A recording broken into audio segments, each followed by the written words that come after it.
Muy bien, buenas noches. Este es el estudio, la sección número 6 del libro de Apocalipsis, el quinto evangelio. En el día de hoy vamos a estar tratando el capítulo 4 del libro de Apocalipsis. Es sumamente interesante. Así que quiero que estén conmigo. Al final vamos a tener un espacio para preguntas. Si usted tiene alguna duda, alguna pregunta, por favor, póngala por ahí escrita y vamos a tomarla en consideración eventualmente. Aquí estoy. Dígame saber si pueden ver. Ahora mismo creo que deben estar viendo mi cara junto con la presentación al mismo tiempo, ¿cierto? Póngame la manita para ahí saber si se ve bien lo que le estoy mostrando. Muy bien. Vamos a dar inicio formalmente. Vamos a hacer un resumen de la vez anterior, del lunes pasado. El lunes pasado, este, hablamos acerca de la iglesia de la Odisea, que es la última de las iglesias de Apocalipsis, capítulo 3. Como ustedes saben, hay siete iglesias. La iglesia de Éfeso es la primera, la iglesia de la Odisea es la última. Y como les dije la vez anterior, cada una de esas iglesias corresponde a una etapa de la historia de la iglesia de Cristo, desde la fundación, que es la iglesia de Éfeso con la ascensión de Jesús, hasta su segunda venida. Así que técnicamente ya en el capítulo 3, al final del capítulo 3 termina la historia. Ya Jesús regresó. He aquí yo estoy a la puerta y llamo. El que oye mi voz y abre la puerta, entrará a él y cenaré con él. Así que básicamente el libro de Apocalipsis, desde el capítulo 1 hasta el final del capítulo 3 terminó la historia. Ahora en el capítulo 4 vamos a volver atrás, a volver a retomar la historia, pero ya no desde la perspectiva de las siete iglesias, en donde Jesús aparece detrás del candelabro, sino desde la perspectiva de Jesús en otra posición. Eso lo vamos a ver en el día de hoy. En la vez anterior dijimos que Jesús se presenta a la iglesia de la Odisea como el amén, y decíamos que el amén es el firme, el inconmovible, el que siempre es igual. También mencionábamos, decíamos que aparecían vestiduras blancas, y dijimos que esas vestiduras blancas tienen que ver con la redención, es el carácter de Cristo puesto en nosotros a través de su gracia. Somos salvos por gracia y Jesús nos imputa su justicia y somos salvos por Cristo puramente, no por obras que nosotros hayamos hecho, sino por la obra de Cristo. Ese es un corto resumen de lo que vimos la última vez. Si usted tiene preguntas, puede regresar al video que se encuentra en mi canal Break Bíblico en YouTube. ¿Qué tenemos para hoy? Ya les dije Apocalipsis capítulo 4. Apocalipsis capítulo 4. Antes de pasar allí, yo quiero continuar con el resumen para que usted sepa en dónde estamos. Número uno, dijimos que Apocalipsis capítulo 1, versículo 5, Jesús se presenta como el que nos ama y el que nos lava. Y eso es una referencia directa al santuario celestial, porque Dios mostró su amor dando a su Hijo.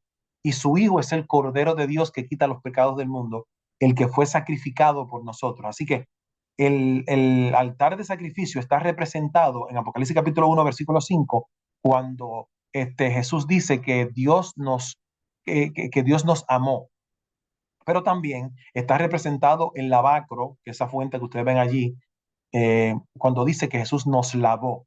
Técnicamente Juan está diciendo, yo vi a Jesús muriendo en la cruz como mi cordero y lo vi resucitar y lo vi regenerándose en la resurrección.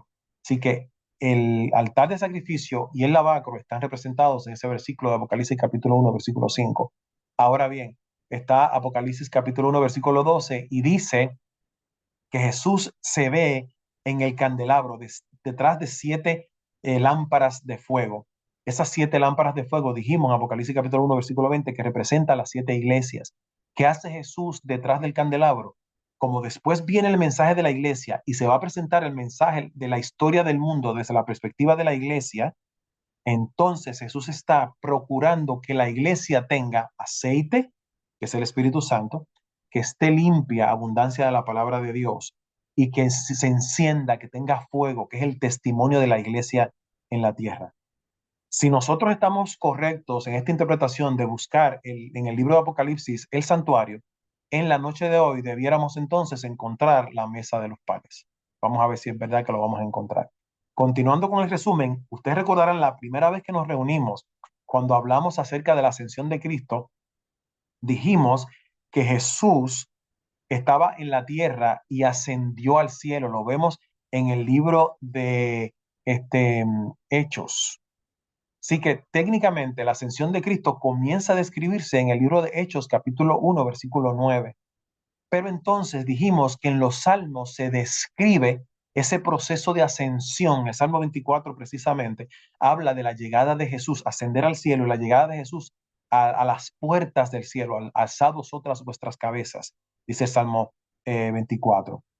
En adición, entonces, dijimos que Apocalipsis 4 es la recepción de Jesús en el cielo. Juan dice, fui tomado y vi una puerta abierta. Así que, amigos, lo que estamos diciendo es, simplemente a manera de resumen, desde el libro de los Hechos, pasando por el Salmo 24, llegando a Apocalipsis capítulo 4, describe la llegada, la ascensión de Jesús al cielo. Quería presentarle esta cita interesante que se encuentra en Mensajes Selectos, tomo 1, y dice lo siguiente: mientras asciende Cristo en el acto de bendecir a sus discípulos, un ejército de ángeles los rodea como una nube. Cristo lleva consigo a la multitud de cautivos. Los presentará ante el Padre como a las primicias de los que duermen, como una evidencia de que ha vencido la muerte y el sepulcro. En los portales de la ciudad de Dios, una innumerable hueste de ángeles espera su llegada. Al acercarse los ángeles que hacen la escolta, se dirigen en tonos triunfantes a los que están en las puertas. Alzado puertas vuestras cabezas y alzado vosotras puertas eternas, y entrará el Rey de Gloria. Allí vemos en esta cita que hace referencia al Salmo 24, se lo quería presentar. Entonces encuentra en Mensajes Selectos, tomo 1, si alguno de ustedes lo quiere buscar. Ahora bien, vamos entonces en la noche de hoy al estudio que nos compete, Apocalipsis capítulo 4, y vamos a comenzar directamente. Debe ser el versículo 1, ahí dice versículo 4, pero debe ser versículo 1. Apocalipsis capítulo 4, versículo 1 dice, después de esto, ustedes lo pueden buscar en su Biblia, Apocalipsis capítulo 4, versículo 1. Después de esto miré y he aquí una puerta abierta. Es curioso que Salmo 24 me dice, alzado puertas vuestras cabezas. Y ahora, en Apocalipsis capítulo 4, Juan es tomado en visión, y en esa visión, lo primero que él ve es una puerta abierta, una conexión bien interesante. Apocalipsis capítulo 4. Y dice, y la primera voz que oí, como de trompeta, hablando conmigo, dijo, sube acá y yo te mostraré las cosas que sucederán después de estas. Y al instante yo estaba en el espíritu, y aquí un trono establecido en el cielo, y en el trono uno sentado. Lo primero que a mí me llama la atención de este versículo es el hecho que dice que la primera voz que oí. Esa primera voz que oí se encuentra en Apocalipsis capítulo 1, versículo 10, y es la voz precisamente del Cordero, es la voz de Jesús. Es Jesús que invita a Juan a entrar en visión y llegar al trono de Dios. Y dice Juan que él ve allí el trono de Dios. Dice que ve un trono establecido en el cielo y en el trono uno sentado. Bueno, esto que ustedes ven aquí es una foto, es una representación de lo que puede ser el trono. No que me encanta la foto porque la entiendo que es un poco oscura, pero es una representación de lo que pudo haber sido. Noten que aquí se ven el trono, se ven los ancianos, dice que son 24 ancianos, lo vamos a ver ya mismo. Y también se nota como un mar de cristal, como si fuera un piso líquido, como si fuera un mar de cristal. Y dice que el aspecto del que estaba sentado, dice Apocalipsis capítulo 4, versículo 3, era semejante a piedra de jaspe y de cornalina, y había alrededor del trono un arco iris semejante al aspecto de la esmeralda, versículo 4, y alrededor del trono había 24 tronos, y vi sentados en los tronos a 24 ancianos. Yo no sé si Gustavo está por aquí. Gustavo, ponme una manita, y Sheila, si están por aquí, que Gustavo me preguntó en la primera reunión que quiénes eran esos 24 ancianos. Hoy vamos a hablar de eso. No te puede decir. Así que Gustavo y Sheila no sé si están aquí conectados. Y vi sentados en los tronos 24 ancianos vestidos de ropas blancas con coronas de oro en sus cabezas. Versículo 5. Y del trono salían relámpagos y truenos y voces, y delante del trono ardían 7 lámparas de fuego, las cuales son los 7 espíritus de Dios. Vamos ahora a ir a desmenuzar estos versículos, ¿está bien? Y voy a explicarte con lujo de detalles algunos de estos símbolos. Muy bien. Dice primeramente que Juan vio un trono. Dice que también vio a una persona, algo con aspecto humano, con aspecto de hombre sentado en el trono. Y número 3, dice que vio 24 ancianos. Vamos a ir primero a lo primero. Lo primero que Juan ve, valga la redundancia, es un trono. Es curioso porque esto nos recuerda a Isaías capítulo 6, versículo 1, en donde dice, en el año que murió el rey Usías, vi yo al Señor sentado sobre un trono, alto y sublime, y las faldas llenaban el templo. Si tú no has escuchado la canción de René González sobre el trono de Dios, búscala. Yo vi al Señor sentado sobre su trono blanco. Una canción hermosa que te aconsejo que la busques en YouTube de René González. Así que Isaías hace referencia a precisamente a este versículo que se encuentra, perdón, la canción de René González hace referencia al versículo de Isaías 6:1, en donde habla de la visión del trono de Dios. Pero hay más. Salmo 103 me da detalles con respecto a ese trono. Dice, Jehová estableció en los cielos su trono y su reino dominará sobre todo. Está diciendo que Dios estableció su reino en el cielo. Allí está su reino. Y hay más detalles. De hecho, el Salmo 48 me da un detalle importante con respecto al trono. Dice, hermosa provincia, el gozo de toda la tierra es el monte de Sión, a los lados del norte, la ciudad del gran rey. Allí me está diciendo que el monte de Sión, en donde está el trono de Dios, está en los lugares del norte. Mantén esto en mente porque eso es importante para lo que vamos a hablar en el día de hoy. Hasta el momento simplemente te estoy dando detalles con respecto al trono de Dios, dándote algunos versículos, porque yo te dije en la introducción, hace ya 4 o 5 semanas, que nosotros interpretamos Apocalipsis responsablemente con la Biblia. No buscamos necesariamente otra cosa que no sea comentarios probablemente, pero la Biblia ayuda a interpretar Apocalipsis. Los símbolos los interpretamos en Apocalipsis o buscando en los demás libros de la Biblia. Bien, eso es con respecto al trono. Ahora, también dice que había uno sentado. Isaías 6, el que ya leímos, dice, en el año que murió el rey Usías, yo vi al Señor sentado sobre su trono. O sea, Isaías lo vio sentado en su trono y también definitivamente Juan lo ve sentado en su trono. Ezequiel 1:26 nos dice algo bien interesante con respecto a ese que está sentado y sobre la expansión que había sobre sus cabezas. La expansión, Juan habla de que había una expansión que había un mar como vidrio, como de cristal. Ezequiel lo presenta como una expansión. Dice, veía la figura de un trono que parecía de piedra de zafiro y sobre la figura del trono había una semejanza que parecía de hombre sentado sobre él. ¿Se dan cuenta? Isaías vio un trono y vio a uno sentado. Ezequiel ve un trono y ve a uno sentado. Juan ve un trono y ve a uno sentado. Ahora, el tercer punto que presentamos en esos primeros versículos es sobre los 24 ancianos. Y al principio me preguntaron sobre los 24 ancianos. Yo quiero aclarar quién pudiera ser ese grupo de ancianos que aparece en el capítulo 4 de Apocalipsis. Isaías 24:23 dice, la luna se avergonzará y el sol se confundirá cuando Jehová de los ejércitos reine en el monte de Sión y en Jerusalén y delante sus ancianos sea glorioso. Ahí dice que Isaías lo vio, que delante del trono iba a haber unos ancianos. Juan en Apocalipsis lo presenta de la siguiente manera, y alrededor del trono había 24 tronos, y vi sentados en los tronos a 24 ancianos vestidos de ropas blancas, con coronas de oro en sus cabezas. Juan dice que estos ancianos tenían ropas blancas y coronas de oro en sus cabezas. Y aquí hay una representación, unas imágenes que tomamos del website que se llama Bible and Beyond, y ahí presenta a los ancianos vestidos de blanco y con las coronas de oro. Si volvemos entonces a Apocalipsis 4, dice, y alrededor del trono había 24 tronos, y vi sentados en los tronos a 24 ancianos, que tenían vestiduras blancas con coronas de oro en sus cabezas. Mateo 27, antes que nada, noten que dice ropas blancas y coronas de oro.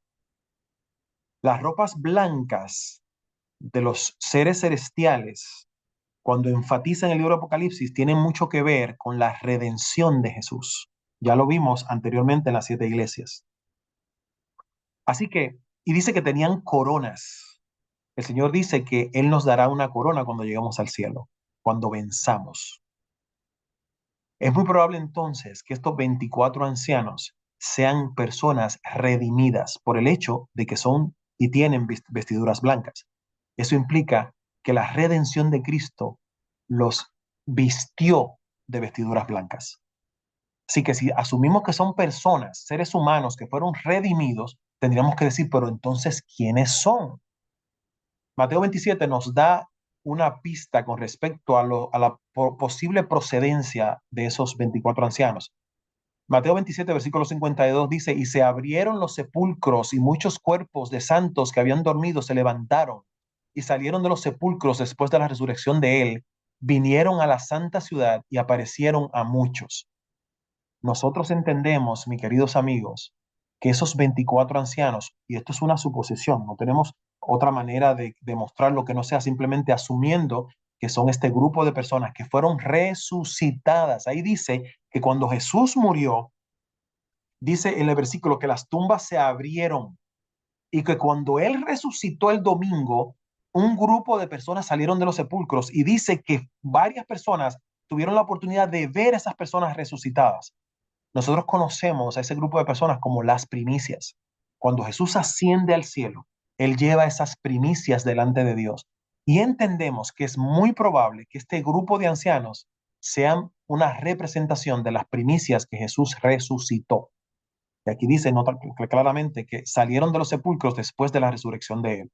Con la resurrección de Jesús, esas personas fueron resucitadas y es posible que sean esos 24 ancianos. ¿Está bien? Eh, Apocalipsis 4 de nuevo, y delante del trono había un mar de vidrio semejante al cristal, y junto al trono y alrededor del trono cuatro seres vivientes llenos de ojos delante y detrás. Yo no sé qué les llama a ustedes la atención de estos versículos, pero a mí me llama la atención particularmente el hecho de que se habla de un mar de cristal y de cuatro seres vivientes. La pregunta que yo me hago es, ¿qué significa el mar de cristal y qué significan esos cuatro seres vivientes? Vamos primero a hablar del mar de cristal. Yo creo que ustedes presten atención aquí, por favor. Y aquí voy a hacer una pausa y quiero que ustedes me dejen ver que están aquí conmigo, están conectados. Pónganme una manita hacia arriba. Solamente con poner la manita frente al teléfono, automáticamente el sistema va a dar una manita. Muy bien, aquí veo a Octavio. Gracias, Jenny, Jaime, muy bien. Odalis. Los demás, a ver, una manita, me lo pueden escribir en el chat o simplemente, Mayra, gracias por eso. ¿Quién más está por acá conectado? Muy bien, una manita. Gracias, Humberto. Gracias, Elizabeth. Es que quiero hacer una pausa y ver que estamos todos conectados. Muy bien. Luis, José, excelente. Gracias, Andrea. Muy bien. Gracias también a Karina. Continuamos entonces. ¿Qué es ese mar de vidrio? Presten atención porque a mí me encantó esta parte. Mucho, mucho me encantó. Eh, Apocalipsis 4 dice, y delante del trono había como un mar de vidrio semejante al cristal, y junto al trono y alrededor del trono cuatro seres vivientes llenos de ojos y delante y detrás. ¿Qué es ese mar de vidrio?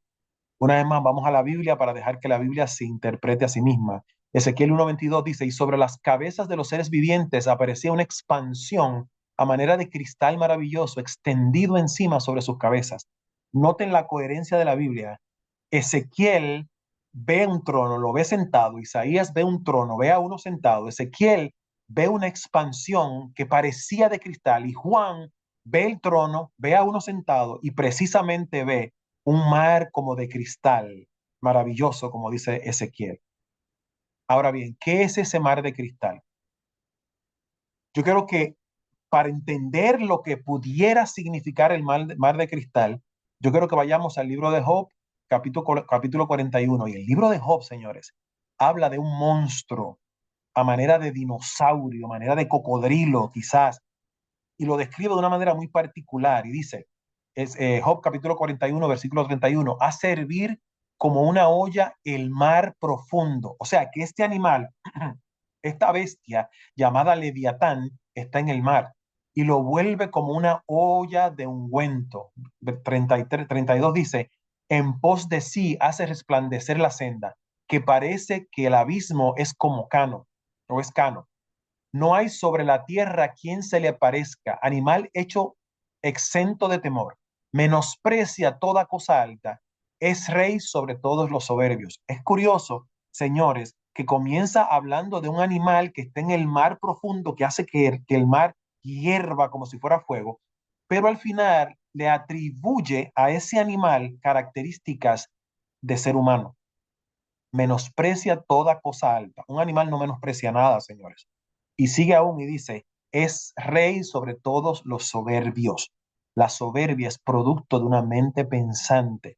Por lo tanto, este animal pareciera un ser inteligente más que un animal. Naturalmente sabemos que el animal Leviatán Es simplemente una imagen que utiliza la Biblia en el libro de Job para hablar sobre algo más profundo. Es una especie de figura eh, para enseñarnos unas cosas particulares.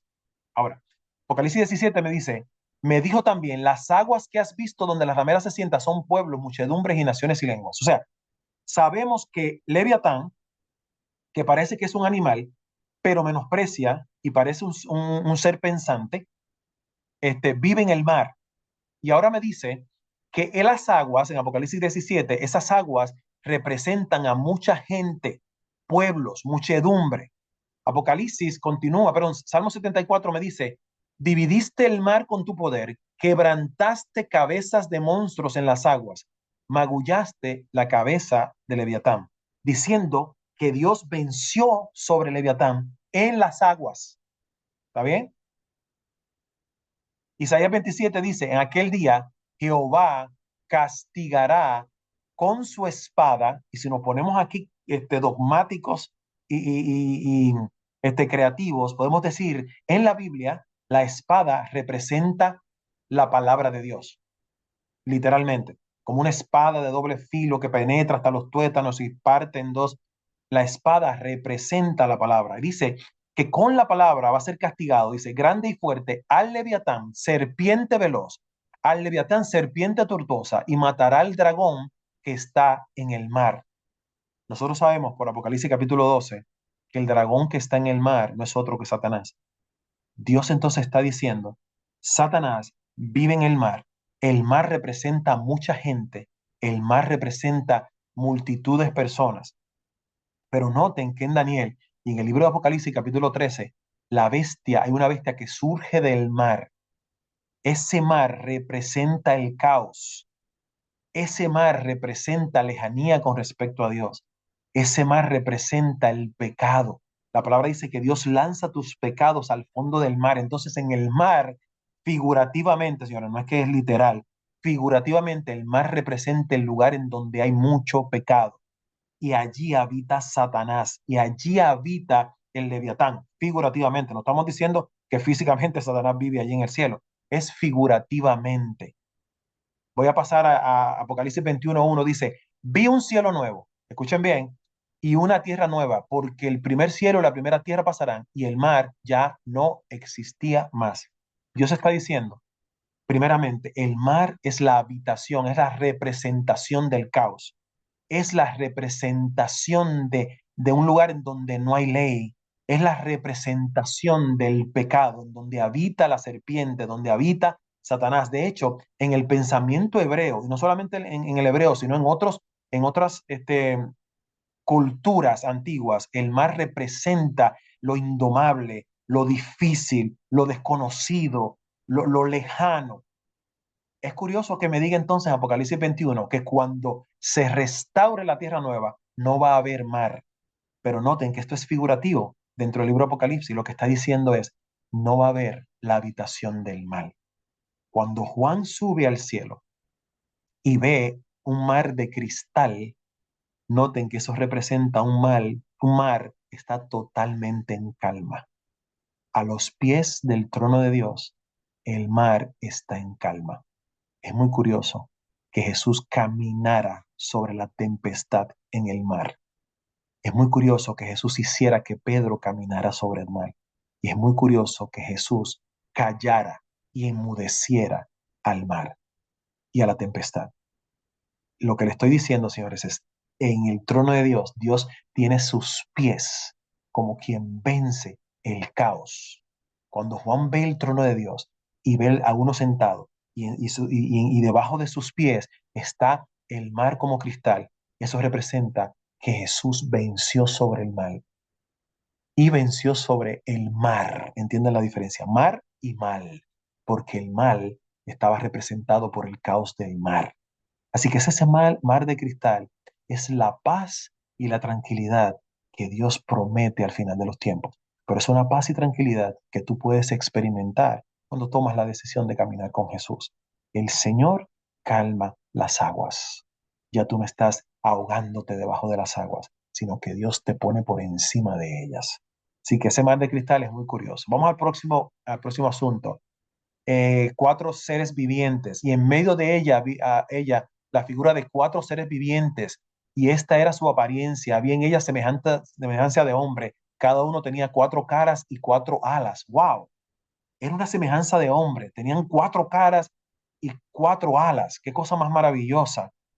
Dice el libro de Ezequiel, capítulo 1 versículo 10 y el aspecto de sus caras era cara de hombre. Escuchen bien. Ezequiel dice cara de hombre, cara de león, y al lado derecho de los cuatro, cara de buey, y a la izquierda de los cuatro, asimismo había en las cuatro cara de águila. O sea que Ezequiel vio que tenían cara de hombre, cara de león, cara de buey y cara de águila. Juan en Apocalipsis capítulo 4 ve algo similar y dice, el primer ser viviente era semejante a un león, lo mismo que vio Ezequiel. El segundo era semejante a un becerro, el tercero era con rostro de hombre y el cuarto semejante a un águila. Prácticamente lo mismo, con ligeras diferencias. Era algo así. El primero era un aspecto de león, señores. Esto es una representación. Esto no es que eran así literalmente, es simplemente una representación.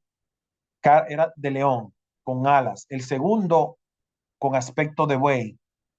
El tercero con aspecto de ser humano. El cuarto con aspecto de águila. Ezequiel presenta y dice que estos seres vivientes eran querubines, querubines. Ezequiel 10, versículo 15, y se levantaron los querubines. Este es el ser viviente que vi en el río Quedar, haciendo referencia a su visión del capítulo 1.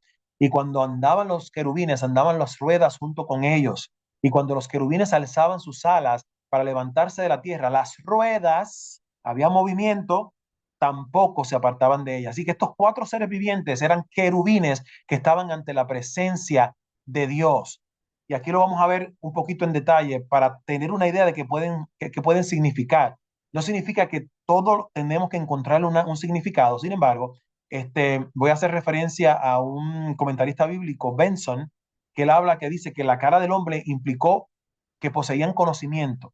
Y así describe cada una de las caras que tienen estos querubines, o por lo menos cómo Juan los ve. Recuerden que esto es una visión de Juan, ¿verdad? Y es una representación que Dios le dio a Juan para que entendiera cosas que para los seres humanos es difícil entenderla. Número uno, león, buey, hombre y águila. Si fuéramos a hablar, por ejemplo, del león, diríamos que es una representación de la audacia, la fuerza en la ejecución de la voluntad de Dios que tienen los querubines, ¿está bien?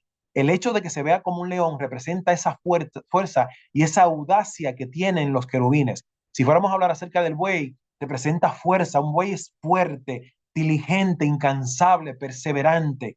Esas características también representan a los querubines. En términos de la representación de hombre, pues el conocimiento, la razón, la previsión, la prudencia, dice Benson, la compasión y la filantropía de los seres humanos.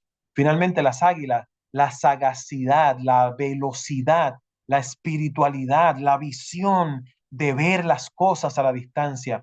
Esa es lo que pudiera representar cada uno de estos cuatro seres vivientes que dijimos que son querubines. Ahora bien, volvamos al trono, y esto es importante, volvamos al trono. Versículo 2 dice, y al instante yo estaba en el espíritu, y aquí un trono establecido en el cielo, en el trono uno sentado. Ya eso lo vimos. ¿Qué había frente al trono, señores? Yo quiero que tú abras tu Biblia y vayas a Apocalipsis capítulo 4, el versículo 5, y tú me digas qué hay frente al trono. Si me lo puedes escribir ahí en el chat. ¿Qué había frente al trono que Juan vio en Apocalipsis capítulo 4, versículo 5? A ver, escríbame en el chat qué había en el trono. Esto es interesante, ¿está bien? Vamos a profundizar en la Biblia. A ver, los leo. ¿Qué había en el trono? Voy a hacer una pequeña pausa. 7 lámparas de fuego. Muy bien, Catherine. Había 7 lámparas de fuego. El que lea, entienda. Voy para allá. Así que eso es importante. ¿En qué punto cardinal estaba el trono, señores? Muy bien, Odalis. Excelente. Muy bien, José. Noten que Isaías 14 es interesante porque me dice en dónde está el trono de Dios en el cielo. Escuchen esto. Isaías 14, del 13 al 14, dice, tú que decías en tu corazón, subiré al cielo en lo alto junto a las estrellas de Dios. Esto es Satanás hablando. Levantaré mi trono. La Biblia dice que Satanás quería levantar su trono en donde está el trono de Dios. Ahora la pregunta es, ¿en dónde está el trono de Dios en el cielo? Dice allí, y en el monte del testimonio me sentaré a los lados del norte, sobre las alturas de las nubes, subiré y seré semejante al Altísimo. Ahí dice que Satanás quería sentarse en el trono de Dios, pero me da un detalle interesante. Me dice que el trono de Dios está en los lados del norte, en los lados del norte. Salmos 48 me da un detalle adicional. Hermosa provincia, el gozo de toda la tierra, es el monte de Sión, a los lados del norte, la ciudad del gran rey. Me está diciendo que el monte de Sión, en donde está el trono de Dios en el cielo, está a los lados del norte, señoras y señores. Ahora, hablemos claramente con respecto al santuario. Dijimos que la última vez que vimos a Jesús, lo vimos en el candelabro. Ahora bien, dijimos que la mesa de los panes estaba en el norte. ¿Se acuerdan de eso? Y ahí está el versículo, Éxodo 26:35. Y fíjense que frente a la mesa de los panes está el candelabro. Por si no te convences, Éxodo 26:35 dice, y pondrás la mesa fuera del velo y el candelero enfrente de la mesa al lado sur del tabernáculo, y pondrás la mesa al lado norte. Esto significa que en el santuario la mesa de los panes estaba en el lado norte frente al candelabro. Pero la Biblia me dice que Satanás quería sentarse en el trono de Dios que estaba en los lados del norte, en el monte de Sión. Y la Biblia me dice en Apocalipsis que el trono que Juan vio en Apocalipsis capítulo 4, señoras y señores, estaba frente al candelabro. ¿Tú ves una conexión aquí? Pues si te lo imaginas, la verdad es que es cierto. La mesa de los panes en el santuario representa el trono de Dios en el cielo. Por lo tanto, señoras y señores, hemos encontrado la mesa de los panes en Apocalipsis capítulo 4. Es curioso que esté frente al candelabro, el trono, que la mesa de los panes esté frente al candelabro. Es curioso que el trono me diga literalmente que estaba en los lados del norte. Y es curioso que Dios especificara en Éxodo que la mesa tenía que estar siempre a los lados del norte frente al candelabro. Y es curioso que en la mesa de los panes habían dos hileras de panes. Y es curioso que la Biblia me diga que Jesús es el pan de vida y que me dice que Dios envió pan. Por lo tanto, esas dos hileras de pan representan al Padre y al Hijo que están sentados en el trono. ¿Cómo yo sé que están sentados en el trono? Tú leíste en la historia de Apocalipsis capítulo 3, de versículo 20, que Jesús dice, el que se siente conmigo, el que me abre la puerta, le daré que se siente conmigo en mi trono, así como yo he vencido y me he sentado con mi Padre en su trono. Así que en ese trono hay dos sentados. Tú dices, ¿dónde está el Espíritu Santo? Es necesario que yo me vaya para que el Consolador venga a la tierra. El Espíritu Santo está aquí con nosotros. Jesús está en el cielo, ascendió. Y dice la Biblia en Apocalipsis capítulo 3, versículo 20, que está sentado en el trono con su Padre. Por lo tanto, la mesa de los panes representa al trono de Dios. Acabamos de darnos cuenta que, en efecto, el santuario representa el libro de Apocalipsis. Nota que lo primero que vemos es el altar de sacrificio. Encontramos la fuente, encontramos el candelabro y ahora encontramos un trono frente al candelabro. Y ese trono está en los lados del norte y la mesa está en los lados del norte. Hay dos sentados, hay dos hileras de panes. ¿Por qué no tres hileras de panes? Hay dos hileras de panes. La mesa de los panes representa nada más y nada menos que el trono de Dios en el cielo. Apocalipsis 4 termina diciendo, y siempre que aquellos seres vivientes dan gloria y honra y acción de gracias al que está sentado en el trono, al que vive por los siglos de los siglos, los 24 ancianos se postran delante de él, del que está sentado en el trono, y adoran al que vive por los siglos de los siglos, y echan sus coronas delante del trono, diciendo, Señor, digno eres de recibir la gloria y la honra y el poder, porque tú creaste todas las cosas, y por tu voluntad existen y fueron creadas.